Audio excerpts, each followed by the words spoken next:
821 live ಸೀರೀಸ್ಗೆ ನಿಮ್ಮೆಲ್ಲರಿಗೂ ಆತ್ಮೀಯವಾಗಿರ್ತಕ್ಕಂಥ ಸ್ವಾಗತ ಸುಸ್ವಾಗತ. ಹೇಗಿದ್ದೀರಾ ಎಲ್ಲರೂ? ಇವೊಬ್ಬರು ಚೆನ್ನಾಗಿದ್ದೀರಾ ಅಂತೇಳಿ ಭಾವಿಸ್ಕೊಳ್ತಾ ಬನ್ನಿ 21ನೇ ದಿನದ ವ್ಲಾಗನ್ನು ಸ್ಟಾರ್ಟ್ ಮಾಡೋಣ. ನಿನ್ನೆ ಹೇಳಿರೋ ಹಾಗೆ ನಮ್ಮ ಮನೇಲಿ ಒಂದು ಫುಡ್ ಫಂಕ್ಷನ್ ಇದೆ ಅಂತ ಹೇಳಿದೆ. ಅದೇನಪ್ಪ ಅಂದರೆ ನಮ್ಮ ಸತೀಶ್ ಅವರ ತಂದೆಯ ವರ್ಷದ ತಿಥಿ ಕಾರ್ಯಕ್ರಮ ನಡೀತಾ ಇದೆ. ಹಾಗಾಗಿ ನಾವೆಲ್ಲರೂ ಹೊಲಕ್ಕೆ ಬಂದಿದ್ದೀವಿ. ಏನಕ್ಕೆ ಅಂದರೆ ಸಮಾಧಿ ಪೂಜೆ ಮಾಡಲಿಕ್ಕೆ.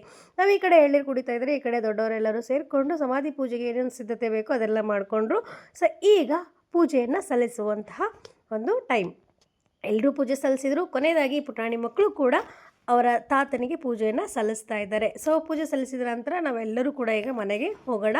ಸೊ ಮನೆಯಲ್ಲೂ ಕೂಡ ಪೂಜೆಯನ್ನು ಮಾಡಿದ್ದೀವಿ. ಅದು ಹೇಗಿದೆ ಅನ್ನೋದನ್ನು ತೋರಿಸ್ತೀನಿ ಬನ್ನಿ. ನೋಡಿ, ಇದು ನಾವು ಮಾಡಿರ್ತಕ್ಕಂಥ ಚಿಕ್ಕದಾದ ಚೊಕ್ಕದಾದ ಪೂಜೆ. ಈಗ ಊಟದ ಸಮಯ. ಊಟಕ್ಕೇನೇನಿದೆ? ಹೋಳಿಗೆ ಮತ್ತು ಕೋಸಂಬರಿ, ಪಾಯಸ, ಮಜ್ಜಿಗೆ, ಅನ್ನ, ಸಾಂಬಾರು ಇರುವಂಥದ್ದು. ಹಾಗೆ ನಮ್ಮ ಮನೆಗೆ ಒಂದು ಪುಟಾಣಿ ಕಂದಮ್ಮ ಬಂದಿದೆ ಪೂಜೆಗೋಸ್ಕರ. ಸೊ ಹಾಗಾಗಿ ಆ ಮಗುವನ್ನು ನೋಡ್ತಾ ಅದ್ರ ಜೊತೆ ಸ್ವಲ್ಪ ಹೊತ್ತು ಟೈಮನ್ನು ಸ್ಪೆಂಡ್ ಮಾಡಿ ಈಗ ಬನ್ನಿ ಊಟದ ಸಮಯ, ಊಟ ಮಾಡೋಣ.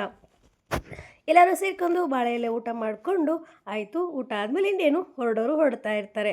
ಸೊ ಹಾಗಾಗಿ ನೋಡಿ, ಪಾಪು ಮೊದಲೇದಾಗಿ ಹೊರಡ್ತಾ ಇದೆ. ಸೊ ಪಾಪುನ ಕಳಿಸ್ಬಿಡೋಣ ಮೊದಲು. ಅದಾದಮೇಲೆ ಉಳಿದಿರೋರೆಲ್ಲರೂ ಕೂಡ ಒಬ್ಬೊಬ್ಬರಾಗಿಯೇ ಹೊರಡ್ತಾ ಇದ್ದಾರೆ. ನೋಡಿ, ಎಲ್ಲರಿಗೂ ಟಾಟಾ ಹೇಳ್ತಾ ಬಾಯ್ ಬಾಯ್ ಮಾಡ್ತಾ ಮತ್ತೆ ಯಾವತ್ತಾದರೂ ಅಂದರೆ ಮತ್ತೆ ಮುಂದೆ ನಾವೇನಾದರೂ ಚಿಕ್ಕದಾಗಿ ಫಂಕ್ಷನ್ ಮಾಡಿದರೆ ಮತ್ತೆ ಎಲ್ಲರೂ ಹೀಗೆ ಕೂಡ್ಕೊಳ್ತೀವಿ.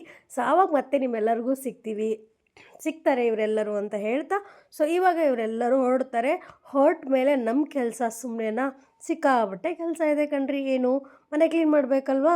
ಸೊ ಮನೆ ಕ್ಲೀನ್ ಮಾಡಬೇಕು, ಕಸ ಗುಡಿಸ್ಬೇಕು, ಪಾತ್ರೆ ತೊಳಿಬೇಕು, ಇದೆಲ್ಲ ಸಿಕ್ಕಾಬಟ್ಟೆ ಕೆಲಸ ಇದೆ. ಸೊ ಆ ಕೆಲಸ ಮಾಡೋದನ್ನು ನಾನು ನಿಮ್ಗೆ ಏನು ಮಾಡೋಕ್ಕಾಗಲ್ಲ, ಜಾಸ್ತಿ ತೋರ್ಸೋಕ್ಕಾಗಲ್ಲ. ಹಾಗಾಗಿ ಈ ಕೆಲಸದ ಜೊತೆಗೆ ನಾನು ಮತ್ತೆ ವಿಡಿಯೋ ಮಾಡ್ಕೊಳ್ಳಿಕ್ಕೂ ಆಗಲ್ಲ ಅಂಥೇಳಿ ಹೇಳ್ತಾ ಮತ್ತೆ ಮುಂದಿನ ವಿಡಿಯೋದಲ್ಲಿ ಸಿಗ್ತೀನಿ. ಅಲ್ಲಿವರೆಗೂ ಟಾಟಾ ಬಾಯ್.